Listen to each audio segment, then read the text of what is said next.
我是个假皇子，事情败露后，母妃为了保我，服毒而亡，而我侥幸活了下来，失明不说，还成了死对头皇兄的玩物，有了他的孽种。大家好，欢迎来到我的频道。我靠在床架上，长发未绑，眼睛直愣愣地盯着前方，毫无生机的脸上灰白一片，身上只穿着一件轻薄里衣，裸露在外的肌肤上有不少暧昧红印子。我稍稍抬手摸了摸，手腕上便显露几道狰狞的咬痕伤疤，而雪白骨感的脚腕上被金色链条锁住，链条蔓延，不知绑在何处，只是我一动便哗啦啦的响，吵得我心烦。我四处摸了摸，想下床，脚踩到地毯上，慢慢走到桌前坐下，摸着点心吃了些。前几日我绝食，被狠狠收拾了一顿，吃了些他给的不干净的东西，如此日日夜夜的2天，难熬得很。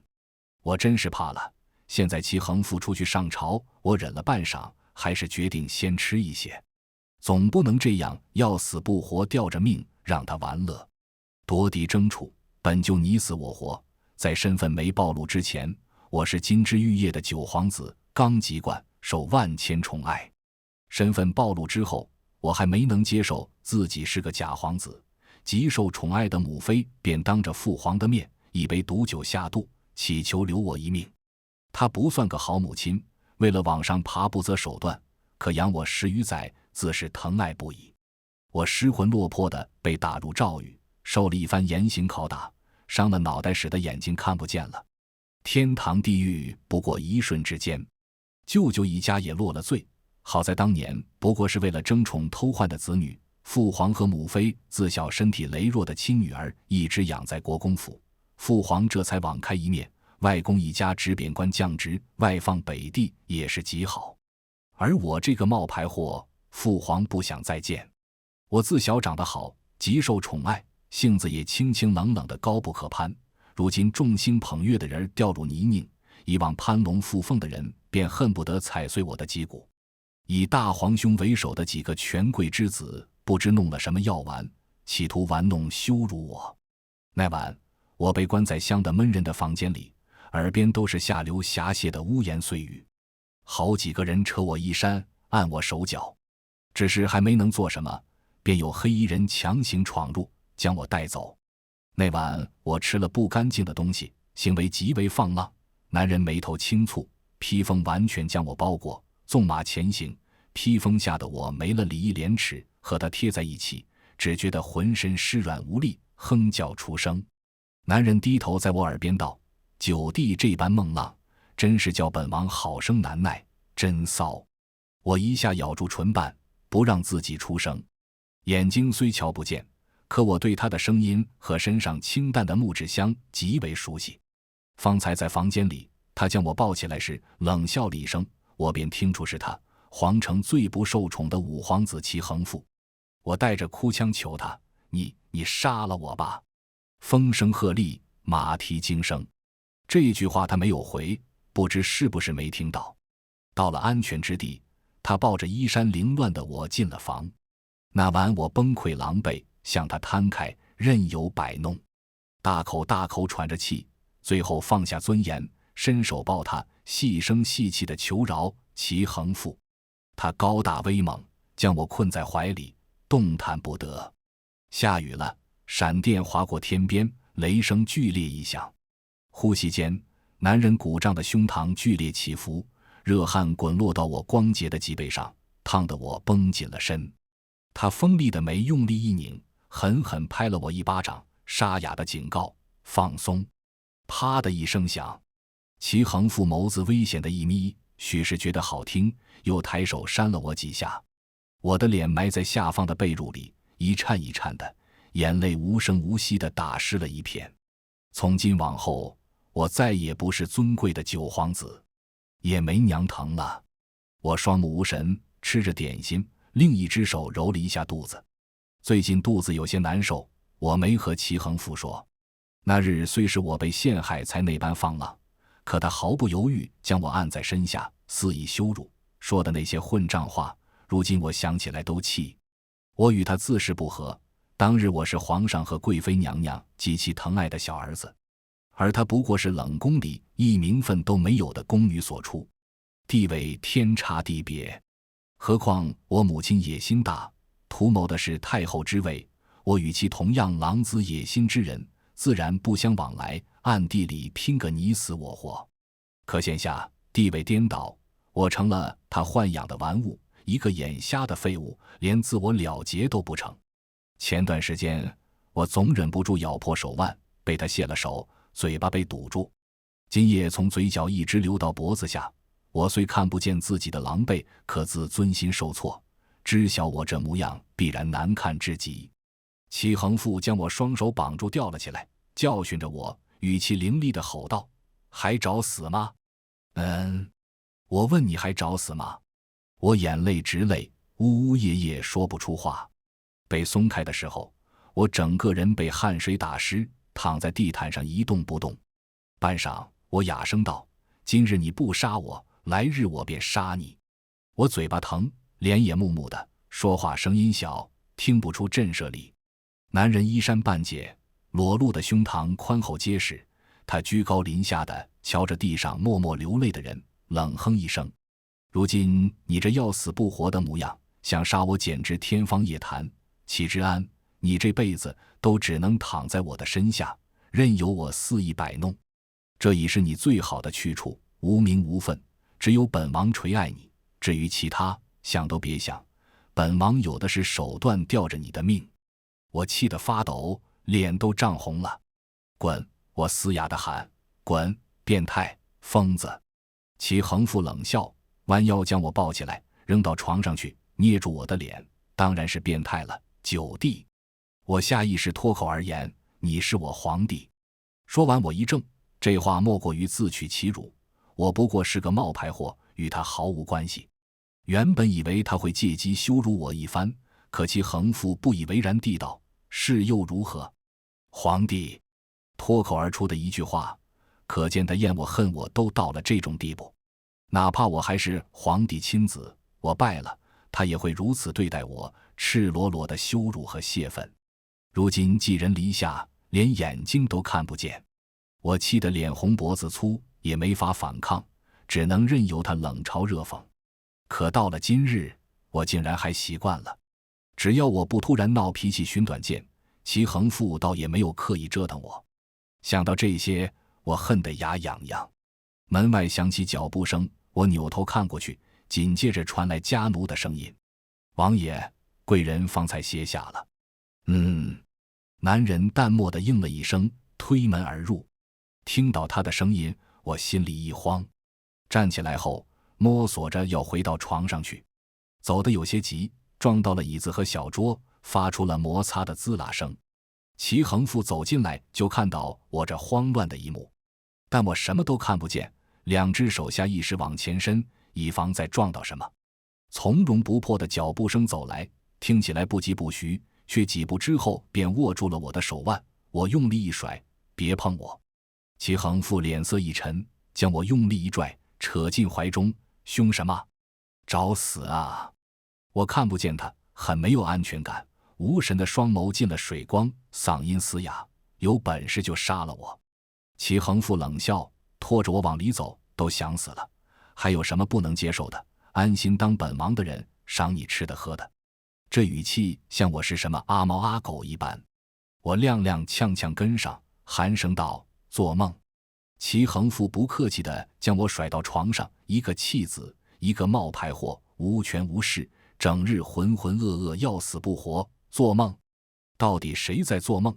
你这种硬骨头的，若非是我，早给你折断了，踩在地上狠狠地碾。他将要坐起来的，我又推了下去，一只手按在我的肩上，不服气。这就是你的命！我感觉自己气得头顶冒烟。滚！你有本事杀了我！又是这句话。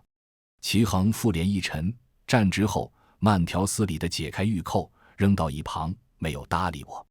脱了外袍便上了床，我往里躲，齐恒复伸手一捞，将我拉进怀中。被他拉来拽去，我有些狼狈，抬手胡乱地扇去，啪的一声打在了男人的脸上。齐恒富不知道生气没有，只是扣住我的手腕拉了下去。如今你是个庶人，还能这般张牙舞爪，不错，换做以前可是抬着下巴看人的。我胸膛起伏，挣扎了一番，额角起了热汗，喘着气道：你又是什么好东西？少给自己脸上贴金。以往我更尊贵，不过是抬着下巴看他而已。如今我跌入云端，他又做了什么？将我困于榻上，纵情玩乐。我承认那晚是他救了我，但我原本并不需要。他将我用力按在怀中，不让动。嘘，本王今日罚了，不与你争论，现在给我闭嘴。我又气得眼红脸红脖子红，咬了咬后槽牙。可惜我什么都看不到，看不到他，同样也不知道自己现在这模样在男人眼中有多气愤和委屈。他正肆无忌惮地盯着我的脸，又盯着我无神的双眸。男人眸色微动，冷峻的眉眼透着阴狠之色，不知在气什么。齐恒富不像任何一个皇子，没有母家助力，是个从冷宫吃着馊饭长大的贱种。在吃人的皇宫，自然是不择手段走到今日的。此人凶狠恶毒，坏到一些人开始忌惮。可等他们反应过来时，齐恒富已经张开了獠牙，成了圣经轻易撼动不了的一股势力。当然，现在老皇帝还稳稳坐在那个位置上，他也得收着尾巴做人，有野心，却恰到好处地克制着。如此相互制衡，才是皇帝想要看到的画面啊！齐恒富不知想到什么，突然抬手，粗粝的手掌捧住我的脸，粗糙炽热的触感让我表情呆愣了一瞬。他的指腹刮过我湿红的眼尾，突然开口道：真好。什么？我虽然盯着他，可眼睛无神。他嘴角缓缓上扬，锐利的视线落到我的眼睛上。看不见了也不全然是一件坏事，最起码于他而言是极开心的。其横腹语气幽深，如果我是你，便会极力地讨好我。如今你看不见，反抗不了，谁都想抓住你，外界于你而言危险重重。不寻，那日他们给你吃的药，我倚着人去查。一开始他以为只是普通的迷情药，可最近暗报传来，好像不是那么回事儿。要杀要剐，悉听尊便，讨好？你做梦！我听出了点不对劲，眉头一蹙，没纠结他叫的是我的婊子，那要有何问题？他见我有些紧张，哼笑一声，反正死不了，好好待在本王的身边。这世上你齐之安啊，最亲近的人只剩下我了。齐恒富淡淡的说着，并不在意我的态度，伸手拉了被子盖上。我垂下眼，这次没有挣扎。齐恒富不困，盯着我的脸在看。午觉醒来，闻到饭菜香。以往齐恒富不在，便是我自己摸瞎过去，想吃就吃点。他在的时候，便是他扶着我过去，却也不怀好意。已经有人知晓你在我的府上。齐恒富直接将我抱了过去，脚上的链子哗啦一响。坐在他腿上时，我抬手摸了摸桌边，碰到食物才有了点安全感。你为何救我？我难得心平气和地和他说话，总不能为了裤裆里那点姿势。你要什么样的人没有？男的女的，多的是对你趋之若鹜之人，单纯羞辱践踏我。我冷笑了一声，我连死都不怕。他一把握住我的脸，打断了我的话。既然死都不怕，那你何必如此排斥本王？不寻。说着便凑过来，在我唇上用力亲了一口。我歪开头，一脸冷漠，想了想，又抬手用力擦嘴。耳边响起其横腹冷嗤的声音，仿佛嘲笑我装模作样。他对我已做尽那事，碰一碰嘴皮子不过是小儿科。我绷着脸，齐横腹尽情地盯着我的脸看，性子倒是烈。一句话差点把我点燃了。是，如今我落了难，如你所说，该苟活于世，依附于你。但其横腹，没人求你救我，便是你现在要杀了我，或将我送出去，那又如何？我齐之安没想苟且偷生。其横腹皱眉，冷峻的眉眼看起来有些触人，大手钳住我的后脖子，稍一用力，我便被迫仰起头。我自是有点腿脚功夫，却差得甚远，被他捏住，动弹不得，一张脸已经愤怒到涨红了。齐恒父在我耳边阴恻恻地道：“如今你是我房中人，要死要活也是我说了话，不听话便一直锁着，做本王见不得人的痉挛。”我仰着头，呼吸急促，湿润的眼尾泛着水光，做梦。男人的手落到我的肚子上，那你就听话。不知道为什么，他落到我肚子上的手令我莫名感到威胁，剧烈挣扎起来。别碰我！齐恒父被我不配合的态度弄得火冒三丈，一把扣住我的后脑勺，将我的脸摁在桌面上，没用力。别碰你！齐志安，你全身上下我哪里没碰过？我手指抓在桌上，怒火中烧，气得脑子嗡嗡叫，人都清醒不少，恨不得现在振作起来，和他拼个你死我活。齐恒父又将我拽起来，强势地抱在怀中，脸颊蹭着脸颊。罢了，听话些，本王给你支眼疾。我没再吭声。这个疯子！他的手捏住我的脸，转了过去，贴着唇碰了几下，哑声道：“你恨我？”这话令我一怔。恨！我冷笑一声。他以为自己说中了，不高兴地咬了我几口，哼笑几声，说了些阴阳怪气的话，又威胁我几句。我根本没放在心上，沉声道：“外界已有人知晓我在你手里，你就不怕负圣上降罪，不怕得罪想置我于死地的那帮人？”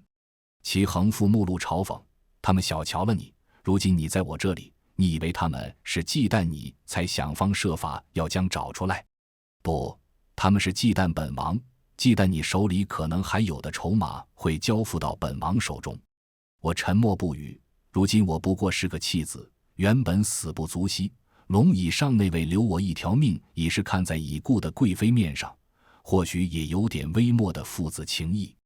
但天界无情，被欺瞒的恨意虽被我母亲的死削弱不少，可我这个身上毫无皇室血缘的野种，没将我置之死地也是网开一面。至于我们怎么斗，谁败谁赢，不闹大，不失去平衡，就自有分寸。所以其恒父将我从那些人手中抢来，早将我当作玩物的大皇子虽愤怒至极，却并未声张，将此事闹大。现在查到我的下落后，大概还不死心。不是不死心，是要杀人灭口。当日我眼睛看不见，在牢狱中被大皇子提审，带到勾栏之地，一语羞辱，我便知会有这一日。我们这些皇子做兄弟时，便你争我抢，而如今我与他们不死不休。不管我母亲做了什么，她于我而言没有丝毫的过错，我们只是败了，不是认输。齐恒父顺了顺我的发，用了餐便出去办事了。我倚在榻上，感受着清凉的风，也感受着额前的发丝随风浮动。从失明到现在已有5、6个月，还是没太习惯看不见的日子。照顾我的婢女放下手里的女工，从院子里走过来，站在窗外，恭恭敬敬地道：“贵人，风大，该合窗了。”我不知看在了何处，闻言眼神变得凌厉非常。我是什么弱不禁风的瓷娃娃，透个气也要受人管制？暗香连忙道：“贵人恕罪。”我冷着脸起身，慢慢往里走。寝殿重新规制过，走得很是顺畅。暗香往里看了眼，视线徐徐扫过慢慢往里行的单薄背影，放下了木窗。我躺到床上，心里却想，那晚齐恒父的出现却是个意外。今日他回来的有些晚，不知去了什么烟花之地，身上不仅有酒味，还有胭脂水粉的味道，真难闻。难闻就罢了，这男人竟然就这样脏兮兮的想要抱着我逞凶，大概是近日郁结于心的火气被恶心到彻底爆发。我抬起手便胡乱的招呼过去：“臭死了，恶心！”他一时不察，被我狠狠拍了一巴掌，脸一沉，直接将我的双手绑在身后，推到床上。其横腹大马金刀的坐下，衣衫凌乱，一脸凶样。我不管你怎么抗拒本王，但平日装也要给本王装出一个笑脸。齐之安，你早已不是大齐金枝玉叶的九皇子，少给我甩脸色。以为我还在抗拒他？我把脸埋在被子里，不想和他说话。他手劲大，把我掀开，几缕发丝粘在我的脸上，痒得我心里烦躁，压着脾气道：“知晓了，恒王殿下。”齐恒富眉头一蹙，警告地喊：齐之安！生气不行，说好话也不行。我愤怒地抬脚蹬去，被他一把扣住，按在腰腹上。我咬了咬唇肉，沙哑道：疯子！齐恒富呼吸略重，眸色森寒：你不是早就知道了吗？不然会将你弄得那般放纵窝囊，痛哭流涕，连连求饶。我脸色一变，被他言语激得挣扎起来。齐恒富看着我愤怒的脸色，心情愉悦。本王瞧你这样，心里可真舒坦。我气得咬牙，混账！他扣住我的脚踝，用力一扯，又拽住我的衣衫，只听到撕拉一声，里衣散开。只是齐恒富半晌没有说话，可我能感受到他的视线正尖锐地落到我的身上。不知道为什么，我感觉有不好的事情要发生，直觉让我抓住被子要盖在身上，却被男人扯开，粗鲁地将我抓到他怀中，一只手按在我的肚子上。我惊恐地喊：别碰我，齐恒富，别碰我！我什么都看不见，他这样对我，我感觉自己要被他掏空肚子一样的恐惧。我崩溃地吼道：怎么不让我去死？怎么不让我去死？我什么都没有了，都没有了！他蹙眉，下意识松开了我。我眼眶酸涩，突然笑起来：我败了，输得彻底，他们连我属下的孩子都没放过。齐恒富，如今我这躯体竟也能让你保我一命，真是下贱！他不知我在骂谁，就当是骂他自己了，视线垂落到我的小腹上，心不在焉地回了句：好死不如赖活着，齐之安，本王腻了自会放你离开。末了，他又道：跟在我身边总比跟那些畜生强。他伸手将我散开的衣襟合上，酒已彻底醒了，松开我后离开了内室。先睡，不必等我。我冷着脸翻了个身。他站了片刻，又忍不住补充：今晚和几个同僚吃了酒，但旁人不敢近我的身，只是人多，身上难免沾染了些难闻的味儿，我去沐浴。说完，他耳根一热，觉得这样的解释让他颜面无存，可又有什么关系？面前的人如今是个瞎子，看不见他臊得慌的脸和自作多情解释后的局促。我被对他的脊背一僵。齐恒富说完便离开了寝殿。门外心腹上前来：爷，有消息了。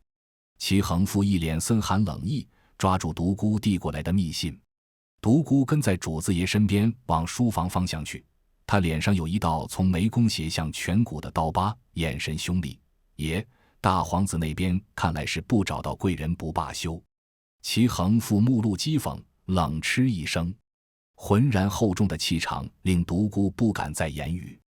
到了书房，齐恒富摊开密信，看到上面的内容，瞳孔一震。朝堂风云涌动，平静了一阵，更汹涌的暗潮即将翻涌而来。近来齐恒富好像更忙了，想和他好好聊点事情都难。不过如今他倒是开始爱惜我了，给了我一套完完整整的衣物，手腕和脚上的链子也时常令暗香为我解开，让我到院中透透气。天气渐冷，我身上穿着齐恒富的披风，站在廊下，听着淋漓的细雨声，微微仰起脸，目光好似眺望远处。不是答应为我治眼疾吗？我突然说话，一旁候着的暗香抬头看了看，只见主子从圆拱门外走了进来，他垂着头行礼，便退了下去。耳朵到时灵。齐恒富身高腿长，几步路的时间便走到我的身侧，过段时日再说。披风下，我的手落到肚子上，脸色苍白。我生病了吗？齐恒富沉默半晌，未曾。我转身面对着他，男人的长发好像风吹着往前，几缕发丝扫过我的脸颊。别骗我！齐恒富看我的眼神幽深晦暗，突然抬手伸向我的脸，我双眸无神，堪堪盯着他的方向。最终他的手落到我的发上，捏出一缕，指尖缓缓而下，又瞬间握住我的双臂，将我提到他身前来。我吓了一跳。齐恒富将我强势地扣在怀中，欲盖弥彰地转移话题，甫一说：你的眼睛有可能自行恢复，不必用药。我身量不如他，脸颊死死压在他的胸膛上，蹙了眉。沐浴完，他闲适地躺在床上，手指勾着我的头发在玩。近日伺候我的人越来越多，处处小心，生怕我磕着碰着。齐恒富好似也发现我不洗他身上残留在外一天的味道，一般会洗得干干净净来见我。我就算看不见也闻得出来。最近我嗜睡得很，也不爱和他说话争辩，他要杀我，早在一开始玩完了就杀了，何必等到现在？过几日我会送你离开王府。齐恒富想了想，道：京城马上乱了，不寻，若你信得过我，我送你到安全之地，过段时日再回来，不用太久。我扯开他小心翼翼横在我腰上的手臂，转过身来面对他，我成了一个怪物。齐恒富沉着脸，拽住我的手放在那圆滚的弧度上，不是怪物，是我们的。我闭了闭眼，眼泪从眼尾滚落。你这是要我死？你们都想让我死，看我笑话，如愿了。齐恒富捧住我的脸，语气冷厉，不要不知好歹，那日若不是我出现，你也逃脱不了，你可知那药无男人不可解。说着他心里也想被拧了一把。我眨了眨湿润的眼，了无生机的模样叫齐恒富心头冒火。我告诉你，齐之安，你要是敢弄伤自己，我就把你锁起来。本王说道，你见过本王手段的？我歪开头不看他。年长我3、4岁的齐恒富与我没有情意绵绵的时候，如今说些软话也不知道怎么开口，最后硬邦邦地道：此种事不是没有先例，这虽时有久无效，可总有例外，我已派人去查，你定会安好无恙，莫要忧虑。我张了张嘴，却又不知道说什么，最后只道：若是我死了怎么办？齐恒富想都没想到，不会。这等稀罕事自然少有人见过，便是有先例，也是时有久亡。如今找到能开刀的大夫是关键，孩子活不活无所谓，重要的是。齐恒富垂眸，眉头紧锁，抬手摸了摸我消瘦的脸，情不自禁地喊出声：不寻啊！我微微合上的睫毛轻颤，一如我心上悸动的一瞬。皇城乱了，其中有多少势力搅动风云，大概皇帝也不知道。只是没想到的是，贵妃一家的败落后，会给京城带来如此大的不稳定性。冷风带着湿润的水汽，贴着皮肉的冷。书房里，我坐在一旁休憩的小榻上，手里握着一只白玉簪，温润的触感很是细腻。匈奴蠢蠢欲动，四皇兄镇守边关，他可是重中之重。对面桌案前的男人冷嗤一声：四皇兄，叫的可真是亲昵。我没有搭理这话，我可以帮你。齐恒富放下手中的狼毫笔，如鹰隼般的眸瞥向我。我慢悠悠道：四皇子骁勇善战，与治国理政志不在此，他爱民爱国，是坚固的盾，亦是利手的矛。如果能招揽他，你事半功倍。齐恒富冷笑：你怎会觉得本王喜欢那个位置？我一怔：你不喜欢？语气有些嘲讽。他盯着我的眼睛，眸子危险的一眯。我不动声色转开了头，眸色微动。齐恒富收回视线：如你所言，本王喜欢，那你呢？甘心如此？我拿了一粒青梅干放进嘴里：不然呢？不过刀下王土。他再次看过来，盯着我，侧对着他的脸，眼神晦暗不明，故意道：这皇位可轮不到我，皇帝最厌恶的儿子怕就是我，只不过我是他好用的刀，才有了今日的地位。我不以为然，鹬蚌相争，渔人得利，外界看来你与四皇兄差不多，不过是旁人争夺的一大助力，此番就让他们去争好了。齐恒富问：那你呢？可曾想过拉拢我？我又没忍住看向他，嘴角上扬：齐恒富，你野心不小，若不是我对自己的身世毫不知情，被打了个措手不及，你我不死不休。哈！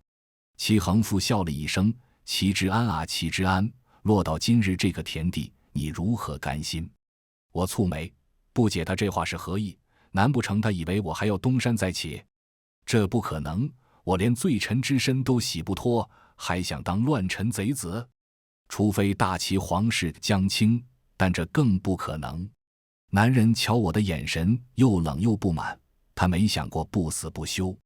齐恒富刮了我一眼，莫名来了一句：你与贵妃之事，我并不知，就算知晓了点消息，也来不及了。皇后一针见血，消息瞒得死死的，就是想一招将你们按死。想到母亲，我红了眼眶，痛恨不已，是我大意了，不够心狠手辣。齐恒富瞧着我湿润的眼眶，莫名心烦，只觉得自己无能。一不小心，我们的视线便对上了，他的目光紧紧攥住我的眼睛，我也直直地望着他。齐恒富没问什么，我便移开了视线。很难形容，之前我看不见，不知道他看我的眼神，如今我视力渐渐恢复，竟然在他眼里看到一片温情，独属于我的。奇怪，真是奇怪。我与他交际并不多，不过在小时候扔了他几块点心、几盒药膏罢了。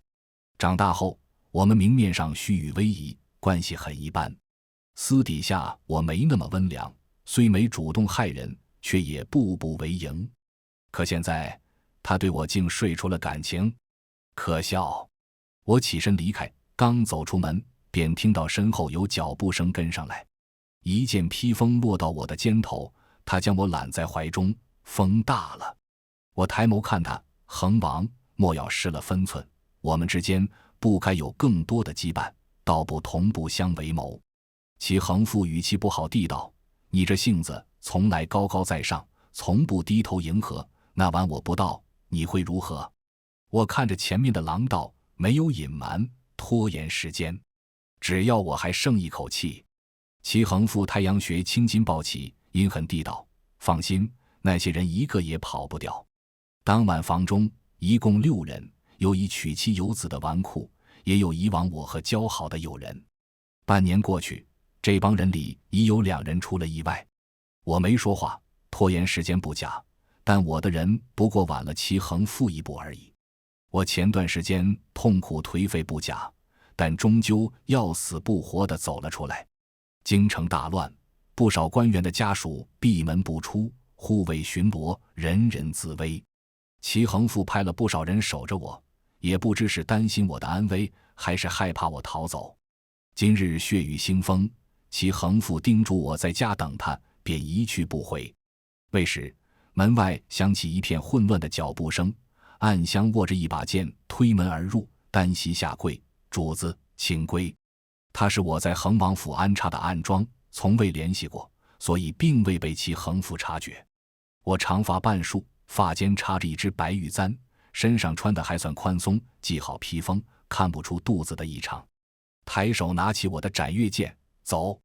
出了门，齐恒富的人要么被控制，要么被暗香咬晕。我的人上前接应，跪地行礼后起身。以前伺候我的小金子上前来，抹了抹眼泪，也城中大乱，我们的人浑水摸鱼，杀了不少西巡营的人。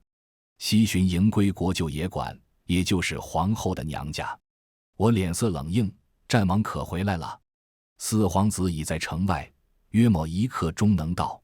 我们从恒王府撤退，途中往日繁华的街道，如今只有军队马蹄之声。我们避开主道，我问大皇子6皇子何在？这2人一语勾结谋反，已被恒王逼至护国寺一带。我冷笑一声，这2人是被齐恒富逼着谋反的，没办法，查出太多烟赃事，又被我的人推波助澜，栽赃了不少事，眼看圣上落罪，一不做二不休，连同权势滔天的国舅府起兵谋反。皇后给皇上下药，差点掌控了后宫前朝，于是在齐恒富的提议下装病昏迷。这期间可真见了一场大戏，只不过皇上身体欠佳，确实大不如前。齐恒富瞧着变红了的天，目露凶光，身上血气熏人。他的父皇啊，好不起来了。独孤带人上前来，在他耳边说了几句话。齐恒富脸色一变，凝重地和周围几个主持大局的大臣道：余党未清，京中不安，宫里就交给几位了。德高望重的太傅大人拱手道：恒王殿下注意安全啊！如今京中能拿事的只剩下7皇子恒王殿下了，若是出事，皇室龙脉危矣。齐恒富带着人浩浩荡荡离开宫城，一路上的尸体大多已经被及时处理了。他脸色阴沉，赶跑。他之前本想送人离开，却又觉得自己不在身边不放心，可没想到那人赶逃。他纵马前行，冷风夹杂雨雪，我竖了肚子，扯着缰绳，踏踏踏，跑马声铿锵有力。退至护国寺的皇后和大皇子等人，早已不复往日雍容华贵，个个灰头土脸。大皇子的孩儿哭哭啼啼，他不管不顾，只是眺望着远处，嘴里呢喃：他要来了。大皇子并非皇后亲子，帝后多年无所出，没法子，皇后将自己的贴身丫头送上了龙床。那丫头命好，第一胎便是个皇子，一直养在皇后膝下。实际上六皇子才是他的嫡亲子，只是六皇子性子骄纵且懦弱，难堪大任，加上皇上疑心病重，且对皇后一家颇有忌惮，太子之位这才一直悬空，任由我们兄弟争个你死我活。大皇妃含着泪走进大皇子：王爷，你糊涂啊！大皇子冷冷地看向他：闭嘴，滚远点，血溅在你身上，可洗不白。他愤恨地走进房中，抱紧孩子。兵刃相见，我的人和他们的人打起来了，往上杀出血路，隔老远。我盯着这个大哥，斩月剑出鞘。他看到我，先是一笑，视线又阴恻恻落到我的肚子上。不寻，我知你会来，今日我要带着你一起死。发丝飞舞，拍打着我的脸。我一步一步朝他走去，阴狠地看着他，以及他身后躲起来的六皇子以及皇后等人。杀母之仇，不共戴天，你一定比我先死。我母亲有什么错？她对不起的人从来只有妹妹。这吃人的皇宫，谁又是善茬？我身子不适，没有和他迎战。四皇兄与我交好，且他的母妃死于皇后之手，借了我一队人马，个个骁勇善战。我也速战速决。大皇子被人踹翻在地，我毫无迟疑，剑身锋利，划过他的双眼，少用这种眼神看我，去死！长剑刺下，他连说话的机会都没有。我脸色苍白，像落下的雪，冷且没有温度。成王败寇，他们死不足惜。我走的后山那条路，上了备好的马车，捂着隐隐作痛的肚子，心里想，若是熬过一关，我会接纳他的到来。暗香和小金子担忧不已。我用手帕擦了脸上的血迹，若我死了，你们去幽州护我妹妹，也算是个好去处。若是不愿去，便到钱庄拿了银钱，自行离去。小金子哭起来：主子，你不会有事的，我们去找四皇子。我摇头，如今京城之事，我不会再参与，谁也不会再联系。我闭了闭眼，心腹突然过来：主子，有人。我睁开眼，便听到了齐恒富的声音，由远到近：齐之安，你要到哪里去？我掀开帷幔，看着俊美邪性的男人独身纵马而来，脸色又难看又有些狼狈。我神色淡漠地望着他。齐恒富风尘仆仆地下马：不寻，跟我回去。以前他怕我死，总爱说话气我，可我视力早已恢复，会看到他嘴角和眼尾溢出的浅笑和温柔。他不知我没打算死，我只是偶尔很痛苦，觉得和死了没两样，但也因此总会被他气得想流眼泪，觉得死了不划算，太窝囊。恒王，我才出声，他便伸出手祈求道：不寻，与我回去，别留我一人。我眼眶一热，年少时他被人陷害，关了1天禁闭，我闲得无事去看过他。我在门外，他在门内，通过一个小缝，他抓住我的手，不知是谁，一味祈求别留我一人。可那是年少情谊，我未曾放在心上。后来他锋芒毕露，我们针锋相对，各有野心，做不成朋友。如今齐恒富哑声道：一直以来是我缺了你不可，跟我回去，我们还有大事要处理。我看着他粗粝的手掌和见血的脸颊，慢慢伸出手。他将我抓出去，稳稳地抱在怀里，低头用脸碰我惨白的脸：别怕，我带你去瞧大夫。7年的时间，齐恒富才坐稳皇位，其中自是有我助力。我改姓为沈，是我母亲本家。